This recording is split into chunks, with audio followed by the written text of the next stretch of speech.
ಈಗ ಪ್ರೆಸೆಂಟ್ ಅವಿನಾಶ್ ಮಲ್ನಾಡ್ ಅವರು ಸುದ್ದಿಯಲ್ಲಿ ಇದ್ದಿದ್ದು ಎರಡು ವಿಷಯಕ್ಕೆ, ಒಂದು ಆದರ್ಶ ದಂಪತಿಗಳು ಮತ್ತು ಗೃಹ ಮಂತ್ರಿ. ಗೃಹ ಮಂತ್ರಿ ಐ ಥಿಂಕ್ ಒಂದು ದೊಡ್ಡ ಟಾಸ್ಕ್ ಅದು ನಿಮ್ಮ ಕೆರಿಯರಲ್ಲಿ. ಹೌದು. ಆದರ್ಶ ದಂಪತಿಗಳು ಕೂಡ ರೀಸೆಂಟಾಗಿ ಮುಗೀತು. ಹೌದು. ಅದರದ್ದು ಒಂದಷ್ಟು ಹೇಳೋದಾದ್ರೆ ಸರ್, ಆದರ್ಶ ದಂಪತಿಗಳಿಂದ ಶುರು ಮಾಡ್ತೀನಿ. ಆದರ್ಶ ದಂಪತಿಗಳು ಉದಯ ಟಿವಿಯ ಒಂದು ಬ್ರ್ಯಾಂಡ್ ಸರ್. ನಾವೆಲ್ಲ ನಿಮ್ಮ ಸಿರಿಯ ನಿಖರವಾದ ಬೆಲೆ ಹೇಳಿ ಅಂತ ನಾವು ಅವಾಗ ಕೇಳ್ಕೊಳ್ತೀವಿ. ಶ್ರೀನಾಥ್ ನಾವು ನಿಖರವಾದ, ನನಗೆ ಫಸ್ಟು ಅಂದರೆ ಕನ್ನಡ ನಮ್ಗೆ ಅಷ್ಟು ಪ್ರಾವೀಣ್ಯತೆ ಇಲ್ಲಿದ್ದಾಗ ನಮಗೆ ಇವ್ರೇನು ನಿಕ್ಕರ್ ಬೆಲೆ ಹೇಳು, ನಿಕ್ಕರ್ ಬೆಲೆ ಯಾಕೆ ಹೇಳಬೇಕು ಅಂತ. ಇವಾಗ ಅದೆಲ್ಲ ಫನ್ ಆಗ್ತಿದೆ, ಕಾಮಿಡಿ. ನಾವು ಅವಾಗ ಅದನ್ನ ಅನ್ಕೊತಿದ್ವಿ, ನಿಕ್ಕರ್ ಬೆಲೆ ಯಾಕೆ ಹೇಳೋದು. ನಮ್ಮ ತಲೆ ನಿಕ್ಕರ್ ಅಲ್ಲ ಕಣೋ, ನಿಕ್ಕರ್ ಸ್ಪಷ್ಟವಾದ ರೇಟ್ ಹೇಳಿ, ಎಕ್ಸಾಕ್ಟ್ ರೇಟ್ ಹೇಳಿ. ಆ ಶೋ ಅದಾದ್ಮೇಲೆ CK ಚಂದ್ರ ಗೀತಮ್ಮ ಅವ್ರು ಮಾಡಿದ್ರು. ಅದಾದ್ಮೇಲೆ ಸೀಸನ್ 3 ಮಾಡಬೇಕು ಅಂತ ಬಂದಾಗ ಫಸ್ಟ್ ಅಪ್ರೋಚ್ ಆಯ್ತು ನಮ್ಮ DR ಎಂಟರ್ಟೈನ್ಮೆಂಟ್ ಸಂಸ್ಥೆಗೆ. ಅವಾಗ ರಾಮ್ಗೌಡ್ರು ಅಂತ ಪ್ರೊಡ್ಯೂಸರ್, ಅವ್ರು ಹೇಳಿದ್ರು, ಅವಿ ನೀನು ಮಾಡಿದ್ದೇನೆ ಅಂತ.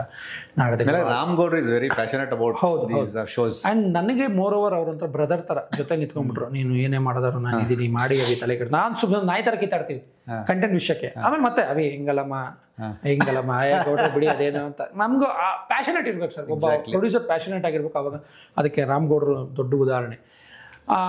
ಸೊ ಏನಂದ್ರೆ ಒಂದು ಚಾಲೆಂಜ್ ಇತ್ತು ಸರ್. ಅಂದರೆ ಆ ಶೋ ಮಾಡ್ಬೇಕಾದ್ರೆ ಆಲ್ರೆಡಿ ಒಂದು ಬ್ರ್ಯಾಂಡ್ ಕ್ರಿಯೇಟ್ ಆಗಿಬಿಟ್ಟಿದೆ. ಅದು ನೀವು ಅದನ್ನ ಏನೇನೋ ಮಾಡೋಕ್ಕಾಗಲ್ಲ. ಅದಕ್ಕೆ ಒಂದು ಅದರದ್ದೇ ಆದ ಘನತೆ, ಗೌರವ ಇದೆ. ಸೊ ಅದನ್ನು ಡಿಸೈನ್ ಮಾಡಿದ್ವಿ. ಫಸ್ಟ್ ಡಿಸೈನ್ ಮಾಡಿದ್ರೆ ಪ್ರೋಮೋ ಶೂಟ್ ಆಗಬೇಕು, ಪ್ರೋಮೋ ಮಾಡಬೇಕು ಅಂತ ಹೇಳಿದ್ರು. ಸೊ ಪ್ರೋಮೋ ಕಾನ್ಸೆಪ್ಟ್ ನಾನೇ ಮಾಡಿದೆ. ಪ್ರೋಮೋ ಕಾನ್ಸೆಪ್ಟ್ನ ಪ್ರೋಮೋ ಶೂಟ್ ಮಾಡಿದ್ವಿ. ಪ್ರೋಮೋ ಅಪ್ ಆಯಿತು. ಚಾನಲ್ ಕಡೆಯಿಂದ ಒಳ್ಳೆ ರೆಪ್ಯುಟೇಷನ್ ಬಂತು. ಶಿವರಾಜ್ KR ಪೇಟೆ ಅಂಕಿತಾ ಅವರು ಒಳ್ಳೆ ಅಪ್ರಿಸಿಯೇಷನ್ ಬಂತು. ಪ್ರೋಮೋ ಚೆನ್ನಾಗಿದೆ ಅನ್ನೋ ಥರದಲ್ಲಿ. ಅವಾಗ ಒಂದು ಸ್ವಲ್ಪ ಬೂಸ್ಟ್ ಆದ್ವಿ. ಪರವಾಗಿಲ್ಲ, ಚಾನಲ್ ಒಪ್ಕೊಂಡಿದೆ ನಾವು ಮಾಡಿರೋ ಪ್ರೋಮೋ ಅನ್ನೋ ಥರ. ಅದು ನನ್ನ debut as A promo director ಆಗಿ. ನೋಡಿ, ಎಲ್ಲ ಕೆಲಸ ಮಾಡ್ಬಿಟ್ಟೆ. Promo director as A debut ಅದು ಸಕ್ಸಸ್ ಆಯಿತು. ಅದಾದಮೇಲೆ ಎಪಿಸೋಡ್ ಅಂತ ಬಂತು. ಊರಿಗೆ ಹೋಗಬೇಕು, ಸೆಟ್ ಹಾಕಬೇಕು, ಶೋ ಮಾಡಬೇಕು ಅಂತ. ಆ್ಯಕ್ಚುಲಿ ಆ ನಿಟ್ಟಿನಲ್ಲಿ ನಾನು ಶಿವರಾಜ್ KR ಪೇಟೆ ನನ್ನ ಗೆಳೆಯ, ನಾನು ಕಾಮಿಡಿ ಕಿಲಾಡಿಯಲ್ಲಿ ನನ್ನ ಗೆಳೆಯ ಅವನು. ಅದಕ್ಕಿಂತ ಮುಂಚೆ ನಾವು ಸರಿಗಮಪ ಎಲ್ಲ ಆಡಿಷನ್ ಮಾಡ್ಬೇಕಾದ್ರೆ ಅವನು ನನಗೆ ಬೂತ್ ಪ್ರೊಡ್ಯೂಸರ್ ಸರ್. ನಾವೆಲ್ಲ ಹೋಗಿ ಆಡಿಷನ್ ಮಾಡ್ತಿದ್ವಿ. ನಾನು ಶಿವರಾಜ್ KR ಪೇಟೆ. ನಾನು ಶಿವರಾಜ್ KR ಪೇಟೆ ಒಳ್ಳೆ ದಿನಗಳನ್ನು ನೋಡಿದ್ವಿ, ಕೆಟ್ಟ ದಿನಗಳನ್ನು ನೋಡಿ, ಎರಡು. ಹಿ ಸ್ಟ್ರಗಲ್ಡ್ ಅ ಲಾಟ್. ಹೌದು, ಒಳ್ಳೆ ಹಳ್ಳಿ ಪ್ರತಿಭೆ ಸರ್, ನಿಜವಾಗ್ಲೂ ಹಳ್ಳಿ ಪ್ರತಿಭೆ. ಏನಾದ್ರು ಹೇಳಿದ್ರೆ ತೊಗೊತಾರೆ, ಏನಾದ್ರು ಹೇಳಿದ್ರೆ ತೊಗೊತಾರೆ. ಆ ಗೆಳೆಯ ಹಂಗೆ ಮಾಡ್ಬಿಡೋಣ, ಗೆಳೆಯ ಹಿಂಗೆ ಮಾಡ್ಬಿಡೋಣ, ಗೆಳೆಯ ಫೋನ್ ಮಾಡ್ತಾನೆ, ಗೆಳೆಯ ಏನು ಸ್ಕ್ರಿಪ್ಟ್ ಕಳಿಸ್ಬಿಡು, ಗೆಳೆಯ ರೆಡಿ ಆಗ್ಬಿಡ್ತೀನಿ ಅಂತ. ಇವತ್ತಿಗೂ ಫೋನ್ ಮಾಡ್ತಾರೆ, ಗೆಳೆಯ ಏನು ಗೆಳೆಯ ಹಿಂಗೆ ಆಗ್ಬಿಡ್ತೀವಿ, ಮಾತಾಡ್ತೀವಿ. ಲೋಕಾಭಿರಾಮವಾಗಿ ಮಾತಾಡ್ತೀವಿ, ಇಂಡಸ್ಟ್ರಿ ಬಗ್ಗೆ ಮಾತಾಡ್ತೀವಿ, ನಮ್ಮ ಶೋಗಳ ಬಗ್ಗೆ ಮಾತಾಡ್ತೀವಿ. ಕೊಟ್ವಿ ಸರ್, ಅದ್ಭುತವಾಗಿ ಹೋಯ್ತು sir show. Talk back, direction ಎರಡೂ. ನನ್ನ ಎಷ್ಟು ಸಂಚಿಕೆಗಳಾಯ್ತು? 20 ಎಪಿಸೋಡ್ ಅಗ್ರಿಮೆಂಟ್ ಆಗಿದೆ. 20 ಎಪಿಸೋಡ್ಗೆ 20 ಎಪಿಸೋಡ್ ಸಕ್ಸಸ್ಫುಲ್ ಆಗಿ ಸರ್. 2.9 ರೇಟಿಂಗ್ ಬಂತು. ಅದ್ಭುತವಾಗಿ ಬಂತು. ಅದು ಮುಗಿಯೋ ತನಕ ಕೂಡ ಅದೇ ಕನ್ಸಿಸ್ಟೆನ್ಸಿನ ಮೇಂಟೈನ್ ಮಾಡಿತ್ತು. ಎಲ್ಲೆಲ್ಲಿ ಶೂಟ್ ಮಾಡಿದ್ರಿ ಮ್ಯಾಕ್ಸಿಮಮ್ ಅದನ್ನ? ಸರ್, ಹಾಸನ ಮಾಡಿದ್ವಿ, ದಾವಣಗೆರೆ ಮಾಡಿದ್ವಿ, ಬೆಳಗಾವಿ ಮಾಡಿದ್ವಿ, ಹುಬ್ಳಿ ಧಾರವಾಡ ಮಾಡಿದ್ವಿ. 5 ಡಿಸ್ಟ್ರಿಕ್ಟ್ ಮಾಡಿದ್ವಿ. 20 ಎಪಿಸೋಡ್, 5-4 20. ಪ್ರತಿ ಊರಿಗೆ ಹೋದಾಗ 4 ಎಪಿಸೋಡ್ ಫಿಕ್ಸ್. ಅದ್ಭುತವಾದ ರೆಸ್ಪಾನ್ಸ್ ಇತ್ತು ಸರ್. ಫ್ಯಾಮಿಲಿಯವರು ಸರ್ ಇವತ್ತಿಗೂ ಕೂಡ ಸರ್, ಗಂಡ ಹೆಂಡತಿ ಅನ್ನೋದು ಇದೆಯಲ್ಲ ಸರ್, ಎವರ್ಗ್ರೀನ್ ಕಾನ್ಸೆಪ್ಟ್. ನೀವು ಯಾವಾಗ ಮಾಡಿದ್ರು ಇಟ್ಟಾಗತ್ತೆ. ಆದಷ್ಟು ಬೇಗ ನಿಮ್ಗೆ ನೀವು ಒಂದು ಹುಡುಗಿ ಸಿಗಲಿ, ಮದುವೆ ಆಗಲಿ, ಅವಿನಾಶ್ ಅವ್ರದ್ದು, ನಾವು ಮದುವೆಗೆ ಬರ್ತೀವಿ, ಅದರಿಂದ ಸುದ್ದಿ ಆಗಲಿ. ಅದೊಂದಿತ್ತು ಸರ್. ಅಂದರೆ ಅದಾದಮೇಲೆ ಸುವರ್ಣ ಗೃಹ ಮಂತ್ರಿ ನಾನು ಸ್ಪೆಷಲ್ ಥ್ಯಾಂಕ್ಸು ನಾನು ಚಾನಲ್ ಟೀಮಿಗೆ ಹೇಳೋದ್ರ ಜೊತೆಗೆ ನಾನು ರವಿಶಂಕರ್ ಗೌಡ ಹಂಗೆ ಹೇಳಬೇಕು. ರವಿಶಂಕರ್ ಗೌಡರು ಬಂದ್ಬಿಟ್ಟು ನಾವೆಲ್ಲ ಅವಾಗ ಸಿಲ್ಲಿಯಲ್ಲಿ ಅವಾಗ doctor Vithal Rao, very famous in surgery and ಬರ್ಜರಿ ಅಂತ. ನಾವು ಯಾರು ಗುರು ಅಂದರೆ ಅವ್ರು ಸೀರಿಯಸ್ ಕ್ಯಾರೆಕ್ಟರ್ ಮಾಡ್ಕೊಂಡು ಬಂದಿರೋ, ಅವಾಗ ವಿಲನ್ ಕ್ಯಾರೆಕ್ಟರ್ ಎಲ್ಲ ಮಾಡ್ತಾರೆ. ಇವ್ರು ಬಂದ್ಬಿಟ್ಟು ಕಾಮಿಡಿ ಮಾಡ್ತಾರೆ ಅಂತ. ಅಂಥವ್ರ ಜೊತೆ ನಾನು ಆಲ್ಮೋಸ್ಟ್ ಈಗ 396 ಎಪಿಸೋಡ್ ಮಾಡಿದೆ. ಇನ್ ಬಿಟ್ವೀನಲ್ಲಿ ನಮ್ಮ ಶಾಲಿನಿ ಮೇಡಮ್ ಅವರು 99. ಅವ್ರ ಜೊತೆ ಸೂಪರ್ ಪರ್ಸನ್. ಅವರು ಆನ್ ಡಾಟ್ ಮಾಡ್ತಾರೆ ಸರ್ ಅಲ್ವಾ. ಕಂಟೆಂಟ್ ಎಷ್ಟು ಬೇಕೋ ಅಷ್ಟನ್ನು ನೀಟಾಗಿ ಮಾಡೋರು. ಸಕ್ಕರ್ ಹಿಂಗಂದು ಹೋಗ್ಬಿಡೋರು. ರವಿಶಂಕರ್ ಸರ್ದು ಒಂಥರ ಫ್ಲೇವರ್. ಸೊ ನನಗೇನಿಸ್ತು ಅಂದರೆ, ಈ ಆದರ್ಶ ದಂಪತಿನೂ ಮದುವೆ ಗಂಡ ಹೆಂಡತಿ, ಗೃಹ ಮಂತ್ರಿನೂ ಮದುವೆ ಗಂಡ ಹೆಂಡತಿ. ಈಗ ನನಗೆ ನಮ್ಮ ಟೀಮಲ್ಲಿ ಸರ್ ಒಂದು 15 ಜನ ಇದ್ರೆ ಅದರಲ್ಲಿ ಆಲ್ಮೋಸ್ಟ್ 70-80% ಜನಕ್ಕೆ ಮದುವೆ ಆಗಿಲ್ಲ. ನಮ್ಮ DOP ರವಿಶಂಕರ್ ಸರ್, ನಮ್ಮ ಸೌಂಡ್ ಕೀರ್ತಿ ಅಂತ ಇದ್ದಾರೆ, ಅವ್ರಿಗೆ ಬಿಟ್ರೆ ನಮ್ಮ DOP ಕಿಶೋರ್ ಸರ್, ಅವ್ರು 3 ಜನಕ್ಕೆ ಬಿಟ್ರೆ ನಮ್ಗೆ ಯಾರಿಗೂ ಮದುವೆ ಆಗಿಲ್ಲ. ಎಲ್ಲರೂ ಹುಡುಗರು ಸರ್. ಎಲ್ಲ ಏನು 23, 24, 22 ವರ್ಷದ ಹುಡುಗರೇ ನಮ್ಮ ಟೀಮಲ್ಲಿ ಇರೋದು. ಈ ಕಂಟೆಂಟ್ ಎಲ್ಲ ಡಿಸ್ಕಷನ್ ಮಾಡ್ತಾ ಕೂತಿರ್ತೀವಲ್ವಾ, ಅವಾಗ ಅನ್ಕೊಳ್ಳೋದು ಅಯ್ಯೋ ಏನಯ್ಯ ಮದುವೆ ಇಷ್ಟು ಕಾಂಪ್ಲಿಕೇಶನ್, ಏನಯ್ಯ ಮಾಡೋದು ಕಂಟೆಂಟ್ ಅಂತ ಏನು ಮಾಡಿದ್ರು ಸರ್, ಅದೆಲ್ಲೋ ಇಂಟರ್ಕನೆಕ್ಟ್ ಆಗಿ ಎಲ್ಲೋ ಒಂದು ಕಡೆ ಅದನ್ನು ಮಾಡಿರ್ತೀವಿ ನಾವು. ಸೊ ನೀವು ಹೆಂಗೆ ಸುತ್ತಿ ಬಳಸಿದ್ರು ಅಲ್ಲಿಗೆ ಬರ್ತೀವಿ. ಅದ್ರ ನಡುವೆ ಕೂಡ ನಾವು 396 ಎಪಿಸೋಡ್ ಕೂಡ ಹೊಸ ಕಂಟೆಂಟ್ ಮಾಡಿದೀವಿ, ಹೊಸ ಪ್ರಶ್ನೆಗಳನ್ನು ಮಾಡಿದೀವಿ, ಹೊಸ ಆಟಗಳನ್ನು ಆಡಿಸಿದೀವಿ. ಇಲ್ಲೂ ಕೂಡ ನನಗೆ ನನ್ನ ತಲೆಯಲ್ಲಿ ಒಂದಿತ್ತು ಸರ್, ಮುಂದೊಂದು ದಿವಸ ಯಾರೋ ಶೋ ಮಾಡಿದ್ರೆ ನಮ್ಮ ಶೋನ ರೆಫರೆನ್ಸ್ ಆಗಿ ಇಟ್ಕೊಬೇಕು, ಅದೊಂದು ಆಸೆ. ಒಳ್ಳೆ ಡಾಕ್ಯುಮೆಂಟ್ ಆಗಬೇಕು. ಹೌದು, ಅದೊಂದು ಡಾಕ್ಯುಮೆಂಟ್ ಆಗಬೇಕು ಅಂದ್ರೆ ರವಿಶಂಕರ್ ಸರ್ ಒಳ್ಳೆ ಸಪೋರ್ಟ್ ನನಗೆ. ಅದ್ರ ಇನ್ನೂ ನೆನಪಿದೆ, ರವಿಶಂಕರ್ ಸರ್ ಬಂದಾಗ ಅವ್ರು ರವಿಶಂಕರ್ ಸರ್ ನಿಮ್ಮ ಮೇಲೆ ಒಂದು ಒಳ್ಳೆ ಲೈನ್ ಬರೀತೀನಿ ಸರ್.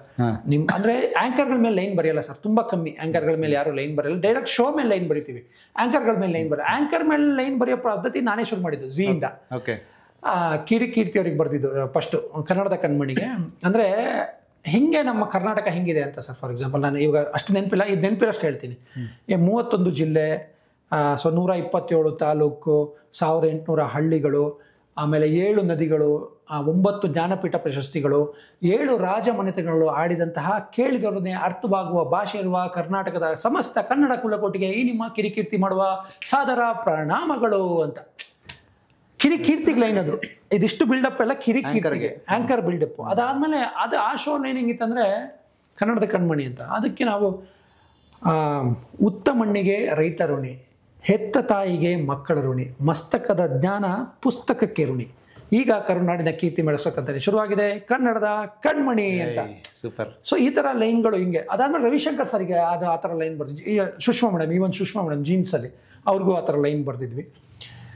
ರವಿಶಂಕರ್ ಸರಿಗೆ ಬರ್ದ್ವಿ. ರವಿಶಂಕರ್ ಸರಿಗೆ ಒಂದು ಲೈನ್ ಬರೀಬೇಕು ಅಂತ ನಂಗೆ ಆವಾಗಿಂದ ನೋಡಿರೋ ಒಂಥರ ಡೈಯಾರ್ಡ್ ಫ್ಯಾನ್ ಥರ ನಾನು ಅವ್ರ ಜೊತೆ ಕೆಲಸ ಮಾಡೋದು. ಅಂದರೆ ಹೆಂಗೆ ಲೈನ್ಗಳು ಹುಟ್ಟುತ್ತವೆ ಅಂತ ಸರ್. ದೇವಸ್ಥಾನಕ್ಕೆ ಹೋಗಿದ್ವಿ, ದೇವಸ್ಥಾನದಲ್ಲಿ ಒಂದು ಈಶ್ವರನ ಫೋಟೋ ಇತ್ತು ಸರ್. ಈಶ್ವರನ ತಲೆ ಮೇಲೆ ಗಂಗೆ ಅಂತ ಗೊತ್ತಲ್ಲ ಸರ್, ಜಟೆಯಲ್ಲಿ ಗಂಗೆ ಹಿಂಗೆ ನೀರು ಬೀಳ್ತಾ ಇದೆ. ಅದನ್ನ ನೋಡ್ಬಿಟ್ಟು ಅವ್ರ ಹೆಸರು ರವಿಶಂಕರ, ಈ ಶಂಕರನ್ ತಲೆ ಮೇಲೆ ಗಂಗೆ ಇಟ್ಕೊಂಡಿದ್ದಾನೆ, ತಲೆ ಮೇಲೆ ಗಂಗೆ ಇಡ್ಸಿ ಮೆರ್ಸೋನು ಆ ಶಂಕರ. ಕರುನಾಡಿನ ಮನೆ ಮಗಳಿಗೆ ಥ್ಯಾಂಕ್ಸ್ ಹೇಳಕ್ ಬರ್ತಿದ್ದಾನೆ ಈ ರವಿಶಂಕರ್. ಸೂಪರ್. ಸೊ ಈ ತರ ಲೈನ್ಗಳಂದ್ರೆ ನಿಮ್ಗೆ ಪ್ರಾಸನ ಅನ್ಸ್ಬೇಕು. ಸುಮ್ಮನೆ ಪ್ರಾಸ ಬರೀತಾರೆ, ಕೆಲವರು ಇರ್ತಾರೆ ಪ್ರಾಸ ಆತ ಕೂತ ಓತ ಪೋತ ಅಂತ ಬರೀತಾರೆ. ಹಂಗಲ್ಲ, ಅದ್ರ ಜೊತೆ ನಿಮ್ಗೆ ಹೌದು ಅನ್ಸ್ಬೇಕು. ಎದುರುಗಡೆ ಕೇಳೋದನು ಹೌದು ಅನ್ಬೇಕು, ಒಂದ್ಸರಿ ತಲೆ ಆಡಿಸ್ಬೇಕು. ಹೌದು ಇದು ಕರೆಕ್ಟ್ ಆಗಿದೆ ಇವ್ರ ಪ್ರಕಾರ. ಸೊ ಅವ್ರು ಇವತ್ತಿಗೂ 396 ಎಪಿಸೋಡಲ್ಲಿ ಹೇಳ್ತಾರೆ, ಅದೊಂದು ಪ್ರೌಢಲ್ಲಿ ಹೇಳ್ತಾರೆ, ತಲೆ ಮೇಲೆ ಗಂಗೆ ಸಿಮರ್ಸೋನು ಆ ಶಂಕರ, ಕರುನಾಡಿನ ಮನೆ ಮಗಳಿಗೆ ತಂದ್ರೆ ಈ ರವಿಶಂಕರ ಅಂತ. ಅವ್ರು ಇರೋ ತನಕ ಅವ್ರು ಹೆಂಗೆ ವೆರಿ ಫೇಮಸ್ ಇನ್ ಸರ್ಜರಿ ಅಂತ ಈ ಲೈನು ಕೂಡ ಒಂದು ದಿವಸ ಅವ್ರ ಜೀವನದಲ್ಲಿ ಒಂದು ಒಳ್ಳೆ ಟ್ಯಾಗ್ ಲೈನ್ ಆಗುತ್ತೆ ಅನ್ನೋದು ಆಚರಣೆ.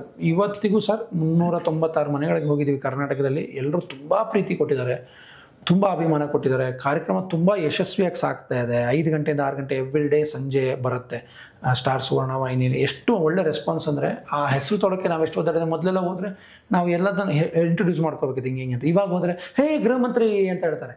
ಎಸ್, ಅದು ನಮ್ಮ ಸಕ್ಸಸ್ ಅಲ್ಲ ಸರ್, ಚಾನಲ್ನ ಸಕ್ಸಸ್ಸು, ಕನ್ನಡಿಗರ ಸಕ್ಸಸ್ಸು. ಅವ್ರು ಕೊಟ್ಟಿರುವಂಥ ಅಭಿಮಾನಿ ದೇವರುಗಳ ಒಂದು ಹೌದು ನಿರಂತರ ಒಂದು ಪ್ರೀತಿ. ಹೌದು, ಅವರು ನೋಡಿ ಕನ್ನಡದ ಮನೆಯ ಹೆಣ್ಮಕ್ಳು ನೋಡಿ, ಗೃಹ ಮಂತ್ರಿಗಳನ್ನ ನೋಡಿ, ಅವ್ರು ಮಾಡಿ ಕೊಟ್ಟಿರುವಂಥ ಸಕ್ಸಸ್. ಜೊತೆಗೆ ಆಸ್ ಅನ್ ಆಕ್ಟರ್ ರವಿಶಂಕರನ ಅಂದರೆ ಹಿ ಪ್ರೂವ್ಡ್ ಹಿಮ್ಸೆಲ್ಫ್ ಫಂಟಾಸ್ಟಿಕ್, ಫಿನಾಮಿನಲ್. ಅಂದರೆ ಇವನ್ ಆಂಕರಿಂಗ್ ಕೂಡ ಮಾಡೋದಂಥವ್ರು, ಆಮೇಲೆ ಆಕ್ಟಿಂಗ್ ಅಂದಾಗ. ಟೋಟಲ್ ಎಷ್ಟು ಎಪಿಸೋಡ್ಸ್ ಪ್ಲಾನ್ ಇರೋದು ಸರ್? ನಮ್ಮ ಕನಸಿರೋದು 1000 ಎಪಿಸೋಡ್ ಮಾಡಬೇಕು ಅಂತ. ಆಲ್ರೆಡಿ 396 ಎಪಿಸೋಡ್ಗಳು ಆಗಿದ್ದಾವೆ. ಒಳ್ಳೆ ಸಕ್ಸಸ್ಫುಲ್ ಆಗಿ ನಡೀತಾ ಇದೆ ಸರ್. ಏನು ದೇವ್ರ ದಯೆ, ಅಭಿಮಾನಿಗಳ ಆಶೀರ್ವಾದ, ಕನ್ನಡಿಗರ ಆಶೀರ್ವಾದ ಅದ್ಭುತವಾಗಿ ನಡೀತಾ ಇದೆ. 1000 ಸಂಚಿಕೆಗಳ ಪ್ಲ್ಯಾನ್ ಮಾಡಿದ್ದೀವಿ, 1000 ಸಂಚಿಕೆಗಳನ್ನು ಮಾಡ್ತೀವಿ. ಕರ್ನಾಟಕದಲ್ಲಿ 1000 ಮನೆಗಳಿಗೆ ಹೋಗಿ ರವಿಶಂಕರ್ ಅವರಿಗೆ 1000 ತಂಗಿಯರು ಹುಡುಕ್ತಾ ಇದ್ದೀವಿ. ರವಿಶಂಕರ್ ಸರ್ ಅದ್ಭುತವಾಗಿ ಹೋಗ್ತಾರೆ ಸರ್. ಅಂದರೆ ಕೆಲವೊಂದು ಟೈಮ್ ಇಷ್ಟೆಲ್ಲ ಮಾತಾಡಿ ಎಲ್ಲ ಆದಮೇಲೆ ಎಲ್ಲೋ ಒಂದು ಟೈಮಲ್ಲಿ ಇನ್ನೂ ಏನೋ ಬೇಕು ಅನ್ಸುತ್ತೆ ಸರ್. ನಿಜ, ಅನಿಸ್ಬೇಕದು. ಅದಾದ್ಮೇಲೆ ಎಲ್ಲೋ ಒಂದು ಮೂಲೆಯಲ್ಲಿ ಕುತ್ಕೊಂಡು ನಾವು ಬೇಜಾರಾಗ್ತೀವಿ ಸರ್. ನಾವು ಮನುಷ್ಯರು ಸರ್, ನಾವೇನು ಕಲ್ಲುಗಳಲ್ಲ. ಯಾವಾಗಲೂ ಒಂದೊಂದು ಟೈಮಲ್ಲಿ ಮೂಲೆಯಲ್ಲಿ ಕುತ್ಕೊಂಡು ಇನ್ನೂ ಏನೋ ಮಾಡಬೇಕಿತ್ತು, ಏನೋ ಆಗ್ತಿಲ್ಲ, ಇನ್ನೂ ಬೇಕು ಅಂತ ಹಾತೊರಿತಾ ಇರ್ಬೇಕಾದ್ರೆ ಕಣ್ಣಲ್ಲಿ ನೀರು ಬರುತ್ತೆ. ಬಟ್ ಅದನ್ನು ಹೇಳ್ಕೊಳಕ್ಕೆ ಯಾರ ಹತ್ರನೂ ಹೇಳ್ಕೊಳಕ್ಕಾಗಲ್ಲ. ಯಾರ ಹತ್ರನೂ ಹೇಳಬೇಕು ಅನ್ಸುತ್ತೆ. ಎಲ್ಲಿ ಹೇಳ್ಕೊಂಡ್ರೆ ಆಡ್ಕೊಂಡ್ಬಿಡ್ತಾರೋ ಅನ್ನೋ ಒಂದು ಭಯ ಕಾಡ್ತಾ ಇರುತ್ತೆ. ಇವೆಲ್ಲ ವಿಷಯಗಳ ನಡುವೆ ಒಂದು ವಿಷಯ ಅನ್ಸುತ್ತೆ ಸರ್. ಏನಂತ ಹೇಳಿದ್ರೆ, ಮನುಷ್ಯನ ಜೀವನದಲ್ಲಿ ಅಥವಾ ಈ ಪ್ರಪಂಚದಲ್ಲಿ ಎಲ್ಲದಕ್ಕೂ ಬೆಲೆ ಇದೆ ಸರ್. ಕಣ್ಣೀರಿಗೆ ಬೆಲೆ ಇಲ್ಲ ಸರ್. ಅವನ ಹತ್ರ ಹೆಣ್ಗ ಅಂತಾರೆ ಅಲ್ವಾ, ಅವನ ಹತ್ರ ಗಂಡಸಾಗ್ಬಿಟ್ಟು ಅಳ್ತೀಯ ಅಂತಾರೆ. ಬಟ್ ಎಲ್ಲ ಮಾಡಿದ್ಮೇಲೂ ಕೂಡ ಏನೋ ಮಾಡಬೇಕು ಅಂತ ತೊರೆಯೋದ್ರ ನಡುವೆ ಒಂದು ಕಣ್ಣೀರು ಬರ್ತಲ್ಲ ಸರ್. ಅದು ನಮ್ಮನ್ನ ಇನ್ನೂ ಏನೋ ಮಾಡಬೇಕು ಅನ್ಸುತ್ತೆ ಅಲ್ವಾ. ಏನೋ ಮಾಡಬೇಕು, ಬಿಡಬಾರ್ದು ಇಲ್ಲಿ. ಅದೇ ಹೇಳ್ದ ಸರ್, ಎದ್ದೋಕ್ಕಿಂತ ಮುಂಚೆ ಇಲ್ಲಿ ಗೆದ್ದೋಗ್ಬೇಕು. ಆ ನಿಟ್ಟಿನಲ್ಲಿ ಕೆಲಸಗಳು ನಡೀತಾ ಇದೆ ಸರ್. ಮುಂದೆ ಎಲ್ಲಿ ತೊಗೊಂಡೋಗಿ ಬಿಡ್ತಾನೋ ಭಗವಂತ ಗೊತ್ತಿಲ್ಲ. ಒಂದಂತೂ ಯಾವಾಗಲೂ ದೊಡ್ಡವ್ರು ಹೇಳೋರು ಸರ್, ಅಂದರೆ ಮುಂದೆ ಗುರಿ ಇರಬೇಕು, ಹಿಂದೆ ಗುರು ಇರಬೇಕು, ಅದು ಎಲ್ಲಿಗೋ ಕರ್ಕೊಂಡೋಗಿ ಬಿಡತ್ತೆ ಅಂತ. ಈ ಗುರಿ ಬಗ್ಗೆ ಗೊತ್ತಿಲ್ಲ ಸರ್, ಗುರು ಬಗ್ಗೆ ಗೊತ್ತು. ರಾಘವೇಂದ್ರ ಸ್ವಾಮಿಗಳ ಬಗ್ಗೆ ನಿಮ್ಗೆ ಏನಾರ ಬರಬೇಕು ನಿಮ್ಮ ಜೀವನದಲ್ಲಿ ಅಂದರೆ ಮಂತ್ರಾಲಯದಿಂದ ಒಂದು ಕೊರಿಯರ್ ಬರುತ್ತೆ. ಆ ಕೊರಿಯರ್ ಓಪನ್ ಮಾಡಿದಾಗ, ಈಗ ನಮ್ಗೆ ಇಲ್ಲಿ ಕರ್ನಾಟಕದಲ್ಲೆಲ್ಲ ಮುಖ್ಯಮಂತ್ರಿಗಳಾಗಬೇಕಂದ್ರೆ ಡೆಲ್ಲಿಯಿಂದ ಕೊರಿಯರ್ ಬರುತ್ತೆ, ಅದು ಓಪನ್ ಮಾಡಿದ್ರೆ ಯಾರು ಮುಖ್ಯಮಂತ್ರಿ ಅಂತ ಇರುತ್ತೆ ಅಂತ ನಾವು ನ್ಯೂಸಲ್ಲಿ ನೋಡಿದೆ. ನಮ್ಗೆ ಗೊತ್ತಿಲ್ಲ, ಹೌದಾ ಸುಳ್ಳ ದೇವ್ರಿಗೆ ಗೊತ್ತು. ಬಟ್ ನಮ್ಮ ಜೀವನದಲ್ಲಿ ಏನಾರು ಆಗಬೇಕು ಅಂದರೆ ಸರ್, ಮಂತ್ರಾಲಯದಿಂದ ಒಂದು ಕೊರಿಯರ್ ಬರುತ್ತೆ ಸರ್. ಆ ಕೊರಿಯರ್ ಹಿಂಗೆ ಓಪನ್ ಮಾಡಿದ್ರೆ ಇರತ್ತೆ, ನೀನು ಈ ವರ್ಷ ಸ್ಕ್ರಿಪ್ಟ್ ರೈಟ್ರು, ನೆಕ್ಸ್ಟ್ ಹಿಂಗೆ ಕೊರಿಯರ್ ಹಿಂಗೆ ಓಪನ್ ಮಾಡ್ತೀನಿ, ನೆಕ್ಸ್ಟ್ ಈ ವರ್ಷ ನೀನು ಲಿರಿಕ್ ರೈಟ್ರು, ನೆಕ್ಸ್ಟ್ ವರ್ಷ ನೀನು ಡೈಲಾಗ್ ರೈಟ್ರು, ನೆಕ್ಸ್ಟ್ ವರ್ಷ ನೀನು ಡೈರೆಕ್ಟ್ರು ಅಂತ ಅಲ್ವಾ. ಈಗ ನೆಕ್ಸ್ಟ್ ಗೊತ್ತಿಲ್ಲ ಸರ್. 2025 ಅವ್ರು ತಂದು ಡೈರೆಕ್ಷನ್ ಚೇರ್ ಮೇಲೆ ಕೂರಿಸಿದ್ದಾರೆ. ಗೊತ್ತಿಲ್ಲ 2026ನೇ ವರ್ಷಕ್ಕೆ ಯಾವ ಕೊರಿಯರ್ ಬರುತ್ತೆ, ಆ ಕೊರಿಯರ್ ಒಳಗಡೆ ಆ ಲೆಟರಲ್ಲಿ ನಿರ್ಮಾಪಕ ನಿರ್ದೇಶಕ ಗೊತ್ತಿಲ್ಲ ಸರ್, ಏನ್ ಬೇಕಾದ್ರೂ ಆಗ್ಬೋದು ಸರ್. ಆಸೆಗಳದ್ದು ಏನೂ ಇಲ್ಲ ಸರ್. ಬಟ್ ಗುರುಗಳು ಏನ್ ಅನ್ಕೊಂತಾರೆ ಅದನ್ನ ನಮ್ಮ ಕೈಲಿ ಮಾಡಿಸ್ತಾರೆ ಸರ್, ಅಷ್ಟೇ. ಈಗ ಎಲ್ಲ ಆರ್ಟಿಸ್ಟ್ಗಳಿಗಾಗಲಿ ಅಥವಾ ಎಲ್ಲ ಟೆಕ್ನಿಷಿಯನ್ಗಳಿಗಾಗಲಿ ಅವ್ರು ಗೊತ್ತಿಲ್ಲದ ರಾಘವೇಂದ್ರ ಸ್ವಾಮಿಗಳನ್ನ ನಂಬ್ತಾರೆ. ಅವ್ರು ಯಾಕೆ ನಂಬ್ತಾರೆ ಅನ್ನೋ ವಿಷಯ ಅವ್ರಿಗೂ ಗೊತ್ತಿಲ್ಲ. ಬಟ್ ಎಲ್ಲರೂ ಗೊತ್ತಿಲ್ಲದ ಒಂದು ವಿಷಯದಲ್ಲಿ ಇಂಟರ್ ಕನೆಕ್ಟ್ ಆಗ್ಬಿಡ್ತಾರೆ ರಾಘವೇಂದ್ರ ಸ್ವಾಮಿಗಳಿಗೆ. ನಾನು ಹಿಂಗೆ ನಿಮ್ತರು ನಾನು ರಾಘವೇಂದ್ರ ಸ್ವಾಮಿಗಳಿಗೆ ಕನೆಕ್ಟ್ ಆಗಿದ್ದೀನಿ. ಈ ಜರ್ನಿ ಎಷ್ಟು ಚೆನ್ನಾಗಿ ಹೋಗ್ತಾ ಇದೆ ಅಂದರೆ ಸರ್, ನಾಳೆ ಏನಾಗುತ್ತೆ ಅನ್ನೋ ಯೋಚನೆ ಇಲ್ಲ ಸರ್. ಅಯ್ಯೋ ನಾಳೆ ಏನಾದ್ರು ಹಿಂಗಾಗ್ಬಿಟ್ರೆ ಏನಪ್ಪ ಮಾಡಬೇಕು ಅನ್ನೋ ಯೋಚನೆನೂ ಇಲ್ಲ ಸರ್. ಸ್ಥಿತಪ್ರಜ್ಞೆ ಆಗಿದ್ದೀವಿ. ಯಾಕಂದರೆ ವೀಕೆಂಡ್ ವಿತ್ ರಮೇಶ್ ಮಾಡ್ತಾ ಇದ್ವಿ. ವೀಕೆಂಡ್ ವಿತ್ ರಮೇಶ್ ಮಾಡೋ ಟೈಮಲ್ಲಿ, ಬನ್ನಿ ಸರ್, ಥ್ಯಾಂಕ್ ಯು, ಮಾತಾಡಿ ಸುಸ್ತಾದೆ ಅಂತಲ್ಲ. ವೀಕೆಂಡ್ ವಿತ್ ರಮೇಶ್ ಮಾಡೋ ಟೈಮಲ್ಲಿ ಕಾಶಿನಾಥ್ ಸಾರು ಒಂದು ಸೂಪರ್ ಆಗಿರೋ ಒಂದು ಮಾತು ಹೇಳಿದ್ರು ಸರ್. ಅಂದರೆ ಇವ್ನು ಬೆಳಿತಾನೆ ಅಂತ ಹೇಳ್ಬಿಟ್ಟು ಇವ್ನ ಕಾಲು ಹಿಡ್ಕೊಂಡು ಎಳಿತ್ಯಾ, ಇನ್ನೊಬ್ಬ ಯಾರೋ ಬೆಳಿತಾನೆ ಅಂತ ಹೇಳ್ಬಿಟ್ಟು ಅವ್ನ ಕಾಲು ಹಿಡ್ಕೊಂಡು ಎಳಿತ್ಯಾ. ನೀನು ಇವ್ನ ಕಾಲು ಎಳೆಯಕ್ಕೆ ಒಂದು 10% ಎನರ್ಜಿ, ಇವ್ನ ಕಾಲು ಎಳೆಯಕ್ಕೆ ಒಂದು 10% ಎನರ್ಜಿ. ಈ 10% ಇವ್ರ ಕಾಲು ಎಳೆಯೋದ್ರಲ್ಲಿ ಹಾಕೋ ಎನರ್ಜಿನ ನೀನೇ ಹಾಕೊಂಡು ಎತ್ಕೊಂಡ್ರೆ 100% ಎದ್ದು ಬಿಡ್ತೀಯ ನೀನೇ ಅಲ್ವಾ. ನೀನು ಯಾಕೆ ಅವ್ನ ಕಾಲು ಎಳೆಯೋದು ಇವ್ನ ಕಾಲು ಎಳೆಯೋದು ಅಂದ್ರೆ ನಿನ್ನ ಯೋಗ್ಯತೆ ಅವ್ರ ಕಾಲು ಕೆಳಗೆ ಅಂತ ಆಯ್ತು. ಸೂಪರ್. ಜೊತೆಗೆ ಈ ಕುಂದಾಪುರ ನಿಮ್ಮ ಕಡೆ ಅಂದಾಗ ಒಂದಷ್ಟು ಪ್ರಶ್ನೆಗಳು ನನಗೆ ಬಂದೇ ಬರ್ತದೆ ಸಹಜವಾಗಿ. ಈಗ ಕಾಶಿನಾಥ್ ಸರ್ ಬರ್ತಾರೆ, ಉಪ್ಪಿ ಸರ್ ಬರ್ತಾರೆ, ಆಲ್ಮೋಸ್ಟ್ ಶೆಟ್ರದೊಂದು ತಂಡ ಬರುತ್ತೆ. ಸುಮ್ಮನೆ ಒಂದೊಂದು ಲೈನ್ ಒಬ್ಬ ವ್ಯಕ್ತಿ ಬಗ್ಗೆ ನೀವು ನಿಮ್ಮ ಮನಸ್ಸಲ್ಲಿ ಹೇಳೋದಾದ್ರೆ, ಕಾಶಿನಾಥ್ ಅಂದಾಗ ನಿಮ್ಮ ತಲೆ ಬರುತ್ತೆ ಒಂದು ಲೈನ್ ಸರ್. ಅಸಾಧ್ಯವನ್ನ ಸಾಧ್ಯ ಮಾಡ್ಬೋದು ಅಂತ ತೋರಿಸ್ಕೊಟ್ಟು ವ್ಯಕ್ತಿ ಸರ್. ಸರ್ ಯಾರ ಹತ್ರ ಡೈರೆಕ್ಷನ್ ಕಲೀಲಿಲ್ಲ, ಎಡಿಟಿಂಗ್ ಬಗ್ಗೆ ಗೊತ್ತಿಲ್ಲ, ಸಿನಿಮಾಟೋಗ್ರಫಿ ನಾಲೆಡ್ಜ್ ಇಲ್ಲ, ಆದರೂ ಕೂಡ ಏನೂ ಇಲ್ದಿರೋ ಒಬ್ಬ ವ್ಯಕ್ತಿ ಬಂದು ನಿಂತ್ಕೊಂಡು ಇಂಡಸ್ಟ್ರಿಲಿ ಸರ್. ಅವ್ರು ಬಂದಾಗ ಎಂತೆಂಥವ್ರು ಇದ್ರು ಸರ್. ಅಣ್ಣವ್ರು, ಪ್ರಭಾಕರ್ ಸರ್ ಇದ್ರು, ವಿಷ್ಣು ಸರ್ ಇದ್ರು, ಅಂಬರೀಷ್ ಅಣ್ಣ ಇದ್ರು, ರವಿಚಂದ್ರನ್ ಇದ್ರು, ಶಂಕರಣ್ಣ ಇದ್ರು, ನಿಜ ಎಂತೆಂಥ ದಿಗ್ಗಜರಿದ್ರು ಸರ್. ಅವ್ರು ಇದ್ದ ಟೈಮಲ್ಲಿ ಇವ್ರು ಬಂದು ಅವ್ರ ಮಧ್ಯೆ ಒಂದು ಸ್ಪೇಸ್ ಕ್ರಿಯೇಟ್ ಮಾಡ್ಕೊಂಡಿದ್ದಾರೆ ಸರ್. ಅದು ನಿಜವಾಗ್ಲೂ ಗ್ರೇಟ್ ಸರ್. ನಮ್ಮ ಊರಿನವರು ಅಂತ ಹೇಳ್ತಿಲ್ಲ, but as a actor, as a director, as a writer, legend. ಇವನ್ ಹಿಂದಿ ಸಿನಿಮಾ ಕೂಡ ಡೈರೆಕ್ಷನ್ ಮಾಡಿದಂಥವ್ರು. ಹೌದು. ಆಸ್ ಎ ಲೆಜೆಂಡೇ ಸರ್. ಅವ್ರ ಎಪಿಸೋಡ್ನ ನಾನು ಇವತ್ತು ವೀಕೆಂಡ್ ವಿತ್ ರಮೇಶ್ ನಾವೇ ಮಾಡಿರೋದಾದ್ರು ಆ ಎಪಿಸೋಡ್ ನಾನು ಸುಮಾರು ಸರಿ ನೋಡ್ತೀನಿ. ಏನೋ ಒಂದು ಡಿಮೋಟಿವೇಟ್ ಆದಾಗ, ಅಯ್ಯೋ ಏನು ಹಿಂಗಾಗೋಯ್ತು ಅಂದಾಗ ಆ ಅಪ್ಪ ಹೇಳಿರೋ ಮಾತುಗಳು ಇವತ್ತಿಗೂ ಮೋಟಿವೇಟ್ ಮಾಡುತ್ತೆ ಸರ್. ಉಪ್ಪಿ ಸರ್ ಅಂದಾಗ ಬುದ್ಧಿವಂತ ಸರ್. ಬುದ್ಧಿವಂತರಿಗೆ ಬುದ್ಧಿವಂತ ಅವರು ಅಲ್ವಾ. ಬುದ್ಧಿವಂತರಿಗೆ ಬುದ್ಧಿವಂತ ಅವರು. ಉಪ್ಪಿ ಸರ್ ಬಂದು ಫಿಲ್ಮ್ ಎಲ್ಲ ಬಂದಾಗ ನಾವು ಇಷ್ಟುದ್ದ ಬಾಂಡ್ ಇಟ್ಕೊಂಡು ಹೋಗ್ತಿದ್ವಿ ಸರ್ ಕಾಲೇಜ್ಗೆ. ಹಿಂಗೆ ಇಟ್ಕೊಂಡ್ಬಿಟ್ಟು ಹಿಂಗೆ ಕತ್ತಿ ಥರ ಹಿಂಗೆ ಮಾಡ್ಕೊಂಡು ಹೋಗಿದ್ವಿ ಒಂದು ದಿವಸ ಫಸ್ಟ್ ಡೇ. ಹಿಂಗೋಗಿ ಹಿಂಗೆ ಕುತ್ಕೊಂಡಿದ್ವಿ. ಬಂದರು ನಮ್ಮ ಚನ್ನ ಪೂಜಾರಿ ಅಂತ ಇದ್ರು, ಬಹುಶಃ ಇದನ್ನು ನೋಡೋದು ನಗ್ತಾರೆ. ಹಿಂಗೆ ನಿಂತಿದ್ರು, ಹಿಂಗೆ ತಿರುಗಿದೆ, ಬೇಡ ಕಣೋ ಚುಚ್ಚತ್ತೆ ಅಂದ್ಬಿಟ್ರು. ನಾನು ಏನಕ್ಕೆ ಹಿಂಗೆ ಹೇಳ್ತಾರಂದ್ರೆ ಇಷ್ಟುದ್ದ ಬಾಂಡ್ ಬಿಟ್ಕೊಂಡು ಹೋಗಿದ್ದೆ ಸರ್. ನೆಕ್ಸ್ಟ್ ಹೇಳಿದ್ರು, ನಿನ್ನ ಒದ್ದು ಹೊರಗಡೆ ಹಾಕ್ತೀನಿ ಕಾಲೇಜಿಂದ, ಫಸ್ಟ್ ಇದನ್ನ ಕಟ್ ಮಾಡ್ಕೊಂಡು. ನಮ್ಗೆ ಅವಾಗ ಅದು ಟ್ರೆಂಡ್ ಸರ್. ಹಿಂಗೆ ಮಾಡ್ಕೊಂಡು ಹಿಂಗೆ ಬಾಂಡ್ ಬಿಟ್ಕೊಂಡು ಹೋಗ್ತಿದ್ವಿ. ಹರೀಶ್ ಅಂತ ಒಬ್ಬ ಇದೆ, ನಾವೆಲ್ಲ ಅವ್ರಿಗೆ ತಿಮ್ಮಿ ಅಂತ. ಅವ್ನು ಪಕ್ಕಾ ಉಪೇಂದ್ರ ಫ್ಯಾನ್ ಸರ್. ಅವ್ರು ಏನ್ ಮಾಡ್ತಾರೆ ಹಂಗೆ ಮಾಡ್ಕೊಂಬರೋನು ಕಾಲೇಜಿಗೆ. ನಾಯಿಗೆ ಬೈದಂಗೆ ಬೈಯೋರು. ಅವ್ನು ಏನ್ ಮಾಡಿದ್ರು ಅವ್ನು ಅದನ್ನೇ ಮಾಡ್ತೀನಿ. ಅವ್ರು ಬಿಟ್ಟೇ ಬಿಟ್ರು, ಇವ್ನಿಗೆ ಏನಾದ್ರು ಅಷ್ಟೇ, ನಮ್ಮ ಮಗ ಹಿಂಗೆ ಅಂತ. ಆ ಥರದ್ದು ಅವ್ನು ಇನ್ಸ್ಪೈರ್ ನಮಗೆ. ಮಗ ನೋಡು 5 ನಿಮಿಷದಿಂದ ಈ ಬಾಟ್ಲಿ ಟಳ್ ಹೊಡೆದೈತಿ ಇಷ್ಟೇ ಜೀವನ ಅಂತ ಮಾಡ್ಕೊಬಾ ಮಗ, ಏನಾದ್ರೆ ನಾನೇ ನೋಡೋಣ ಅಂತ. ನಾಳೆ ನನ್ನ ಮಗ ನಿನಗೆ ಓಕೆ, ನಿನಗೇನು ಮಾಡಲ್ಲ, ನನ್ನ ಡಿಮಾರ್ ಮಾಡಲ್ಲ ಅಪ್ಪ ಪೊಲೀಸು ಮನೆಗೆ ಬರೋದು. ಪ್ರೆಸೆಂಟ್ ತುಂಬಾ ಸುದ್ದಿಲಿರೋದು ಸೂ ಫ್ರಮ್ ಸೋ ಸೆಟ್ ಕನೆಕ್ಟ್ ಆಗ್ತಾರೆ, ಸುಮ್ಮನೆ ಅದ್ರ ಬಗ್ಗೆ ಜನರ ಹೇಳೋದು.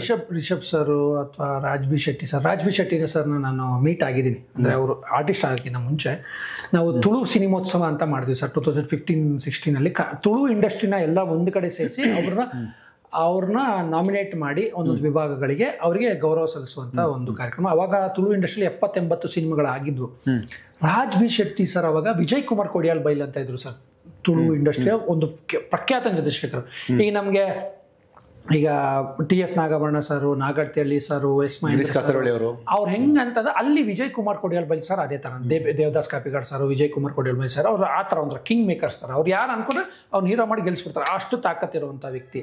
ಅವ್ರ ಆಫೀಸಲ್ಲಿ ಇರೋರು ಇವರು ರಾಜ್ ಬಿ ಶೆಟ್ಟಿ ಸರ್. ಅವಾಗ ಅವ್ರು ಇನ್ನೂ ಏನು ಆರ್ಟಿಸ್ಟ್ ಆಗಿರಲಿಲ್ಲ ಅವಾಗ. ಎಲ್ಲ ಹೇಳೋರು ನಾನು ಕೇಳಿದ್ದು, ನನಗೆ ಗೊತ್ತಿಲ್ಲ. ಅವ್ರು ಅವಾಗ ಯಾವುದೋ ಒಂದು ಬ್ಯಾಂಕಲ್ಲಿ ಏನೋ ಸೆಕ್ಯೂರಿಟಿ ಗಾರ್ಡ್ ಕೆಲಸ ಮಾಡ್ತಿದ್ರು ಅಂತ ಗೊತ್ತಿಲ್ಲ ನನಗೆ. ಯಾರೋ ಹೇಳಿದ್ದು ರಾಜ್ ಬಿ ಶೆಟ್ಟಿ ಅಂತ ಹೇಳ್ಬಿಟ್ಟು ನಮ್ಗೆ ಇಂಟ್ರೊಡ್ಯೂಸ್ ಮಾಡಿದ್ರು ರಾಜ್ ಬಿ ಶೆಟ್ಟಿ ಸರ್. ನಾನು ಅವಾಗ ಎಲ್ಲರೂ ಇಂಟರ್ವ್ಯೂ ತೊಗೊತಾ ಇದ್ದೆ. ಅದು ಆ ಶೋ ನಾನೇ ಡೈರೆಕ್ಟ್ ಮಾಡಿದ್ದು, ಇಡೀ ತುಳು ಸಿನಿಮೋತ್ಸವ ನಾನೇ ಡೈರೆಕ್ಟ್ ಮಾಡಿದ್ದು. ಸೊ ಅವಾಗ ಎಲ್ಲರೂ ಕನ್ನಡ ತುಳು ಇಂಡಸ್ಟ್ರಿನ ಎಲ್ಲರೂ ಮಾತಾಡಿಸ್ಬೇಕಂತ ಹೋದಾಗ ವಿಜಯ್ ಕುಮಾರ್ ಕೊಡಿಯಾಲ್ ಬೈಲ್ ಸರ್ ಮಾತಾಡಿಸ್ಬೇಕಾದ್ರೆ ರಾಜ್ ಬಿ ಶೆಟ್ಟಿ ಸರ್ ಅವ್ರ ಆಫೀಸಲ್ಲಿ ಇದ್ರು. ಅವ್ರದ್ದು ಒಂದು ಮದಿಮೆ ಅಂತ ಒಂದು ತುಳು ನಾಟಕನ ಅವರು ಸಿನಿಮಾ ಮಾಡಿದ್ರು, ಅದು 100 days ಓಡ್ತಾ ಇತ್ತು. ಆ ಸೆಲೆಬ್ರೇಷನ್ ಅಲ್ಲಿ ರಾಜ್ ಬಿ ಶೆಟ್ಟಿ ಸರ್ ಇದ್ರು. ಸೊ ನಿಮ್ಗೆ ಕರಾವಳಿ ಅಂತ ಬಂದ ಕೂಡಲೇ ಸರ್ ಗೊತ್ತಿಲ್ಲದಂಗೆ ಕಲೆಯ ಪ್ರಕಾರಗಳು ಅಥವಾ ಕಲಾವಿದರು ನಿಮ್ಮನ್ನ ಕನೆಕ್ಟ್ ಮಾಡ್ಬಿಡ್ತಾರೆ. ಇದಕ್ಕೆ ನಂಗೆ ಗೊತ್ತಿಲ್ಲ, ಅಲ್ಲೊಂದು ಯಕ್ಷಗಾನ ಆಗಿರ್ಬೋದು, ಅಲ್ಲೊಂದು ಕೋಲ ಆಗಿರ್ಬೋದು, ಒಂದು ಕೋಳಿಪಡೆ ಆಗಿರ್ಬೋದು, ಅಲ್ಲೊಂದು ಏನು ಹೇಳಿ ನಮಗೆ ಕಂಬಳ ಆಗಿರ್ಬೋದು, ಇವೆಲ್ಲವೂ ಗೊತ್ತಿಲ್ಲದಂಗೆ ನಿಮ್ಮನ್ನ ಕನೆಕ್ಟ್ ಮಾಡ್ಬಿಡುತ್ತೆ ಸರ್. ನಿಮ್ಗೆ ಗೊತ್ತಿಲ್ಲದಂಗೆ ನಾನು ಮಲೆನಾಡಲ್ಲೇ ಇದ್ದಿದ್ದೆ, ಬಹುಶಃ ನಾನು ಗದ್ದೆ ತೋಟ ಆ ಥರ ಇದು ಬಿಡ್ತಿದ್ದೇನೋ. ಅಂದ್ರೆ ನಮ್ಮ ಕಡೆ ಸ್ವಲ್ಪ ಅಷ್ಟೇ ಇದನ್ನ ತಗೊಳ್ಳಲ್ಲ ಸರ್. ಅಂದ್ರೆ ಸಿನಿಮಾದವರು ಸಿನಿಮಾ ಅನ್ನೋದು ಈಗೀಗ ಸ್ವಲ್ಪ ಅದು ಪ್ರೌಢಿಮೆಗೆ ಬರ್ತಾ ಇದೆ. ಎಕ್ಸಾಕ್ಟ್ಲಿ. ಅನ್ಲೆಸ್ ನಾನು ಕರಾವಳಿಯಲ್ಲಿ ಇಲ್ದಿದ್ದಿದ್ರೆ ಬಹುಶಃ ನಾನು ಶಿಸ್ತಲ್ಲಿ ಒಂದು ತೋಟ ಗೀಟ ಮಾಡ್ಕೊಂಡು ಅಪ್ಪ ಹೇಳ್ದಂಗೆ ಯಾವ್ದೋ ಒಂದು ಗೌರ್ಮೆಂಟ್ ಜಾಬ್ ಮಾಡ್ಕೊಂಡು ಆರಾಮಾಗಿರ್ತಿದ್ದೆ. ಅಂದ್ರೆ ಯಾವುದೇ ಟೆನ್ಷನ್ಗಳಿರ್ತಿ.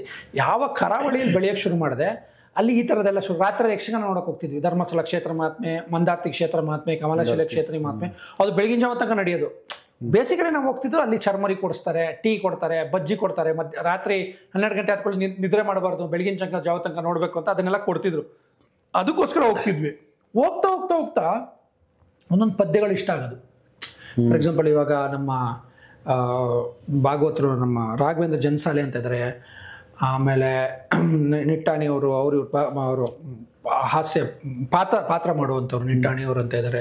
ದೊಡ್ಡ ದೊಡ್ಡ ಕಲಾವಿದರು, ಕಾಳಿಂಗ ನಾವಡ ಅಂತ ಇದ್ದಾರೆ.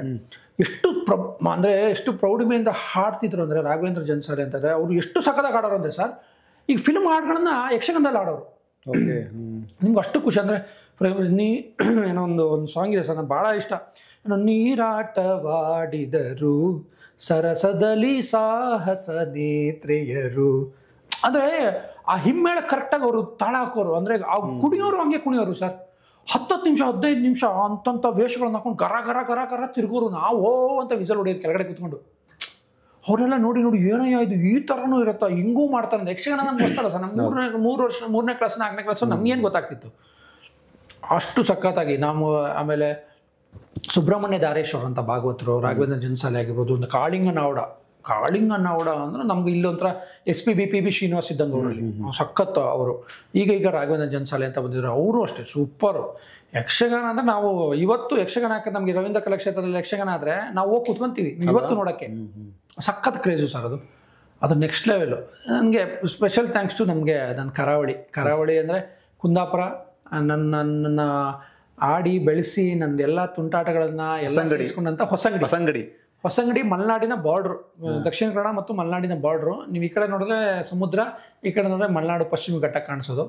ಸೊ ಈ ಮಧ್ಯದಲ್ಲಿ ಬೆಳೆದಿದ್ದು ಎಷ್ಟು ಹೆಲ್ಪ್ಫುಲ್ ಆಯಿತು ಅಂತ ಹೇಳಿದ್ರೆ, ನಮ್ಮನ್ನ ಇವತ್ತಿಗೆ ಏನಾದ್ರು ಜನ ಅಥವಾ ಇವತ್ತಿಗೆ ಯಾರೋ ಹೊರಗಡೆ ಹೋದಾಗ ಅವಿನಾಶ್ ಅಂತ ಗುರುತಿಸ್ತಾರೆ, ಅವಿನಾಶ್ ಮಲೆನಾಡು ಅಂತ ಗುರುತಿಸ್ತಾರೆ ಅಂತಾದರೆ ಅದರಲ್ಲಿ ಒಂದು ಸಿಂಹಪಾಲು, ಒಂದು ಕೇಕ್ ಅಂತ ಆದರೆ ಸರ್, ಅದರ ಕೇಕ್ನ ಒಂದು ದೊಡ್ಡ ಪೀಸು ನನ್ನ ಕರಾವಳಿಗೆ, ನನ್ನ ಹೊಸಂಗಡಿಗೆ. ನಾನು ಯಾವಾಗಲೂ ಹೇಳ್ತೀನಿ, ಅಲ್ಲಿ ನಾನೊಂದು ಬ್ರಾಹ್ಮಿ ದುರ್ಗಾ ಪರಮೇಶ್ವರಿ ಅಂತ ಒಂದು ದೇವಸ್ಥಾನ ಇದೆ, ಕಮಲಶಿಲೆ, ನನ್ನ ಆರಾಧ್ಯ ದೇವಿ ಅವಳು. ನಾನು ಹೇಳ್ತೀನಿ, ನನಗೆ ಜನ್ಮ ಕೊಟ್ಟ ತಾಯಿ ಮಲೆನಾಡಲ್ಲಿದ್ದಾಳೆ, ಅದು ನನ್ನ ಜೀವನ ಕೊಟ್ಟ ತಾಯಿ ಕರಾವಳಿಯಲ್ಲಿದ್ದಾಳೆ ಅಲ್ವಾ? ಹೌದು.